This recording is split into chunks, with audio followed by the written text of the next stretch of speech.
Ben bir voqeani Ziyodin qori akam aytib beruvdilar.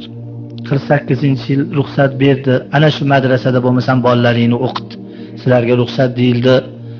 Ota bola keldik deydilar. Hammasi qovoq o'yib qaraydi bizga. Bir keldimidi? Kirdik. Endi bu yerga biroq qorovul bo'lsin, mirara madrasaga desak hamma qo'rqadi. Domlalarni endi qamab, otib, shunaqa bo'lgan odamlar qo'rqar ekanda. Ota bola qorovul ham bo'ldik deydi. Keyin 5-6 kundan keyin bitta hujrani suvab, tozalab 5-6 kishi bo'lib hali tushib ketgan joyi bor ekan, o'shani g'ishini o'zim urdim deydilar Ziyodin qori akam. G'ishini urib tekizlashsam bitta o'ris bilan ikkita kamsamol kelib olib, "Sen nima bu ishni qilding? Qani tur o'rningdan" deb olib ketishdi deydi.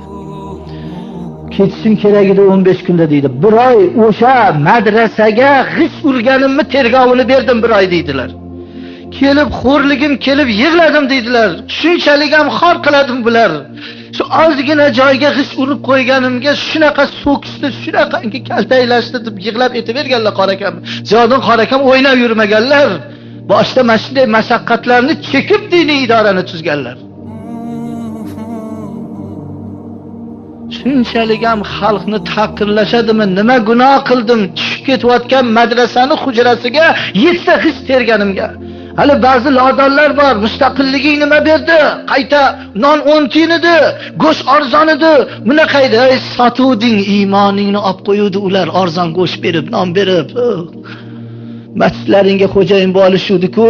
Moskvaning ruxsatsiz bitta masjid ochilarmidi? Madrasalaring nurat biza buni vayron bo'lsin desa-ku, senlar buni remon qilaman deysanlar deyishularmiz tergovda deb. Biz bu buzilib ketsin, tagidan nurat ketsin desa, sen 7 ta g'ish qo'yibsan.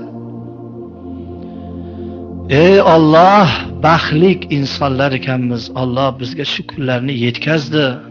Otalarimiz Ka'bani bir ko'rsam deb yig'lab o'tib ketishdi. Alloh sizni bizga nasib etdi. Buni bahosi bormi? Mana u masjid qandoq, ha? Buni qurib bo'larmidi? 30 ming jamoat ketadigan Masjidi Kalonni qaytarib, bir to'yni bahonasida mana 50 yilda qilinadigan ishni 1 yilda qilib musulmonlarga yurtboshimiz berdirdilar. Butun Buxoro yig'ilib o'sha yerda jumani o'qiydi. Uni bahosi bormidi? Asıl o'sha arzon narsasini, bizani qimmatbaho masjidlarimizni, eng keragi iymonimizni, e'tiqodimizni qaytarib berildi. Fa ayna tazhabun? Alloh aytadi, ey bandalarim, qaqa qarab ketyapsizlar. Gumrohlarga Alloh shunday deydi. Biz ham ketyotdik, yashasin deb. Oldin din, keyin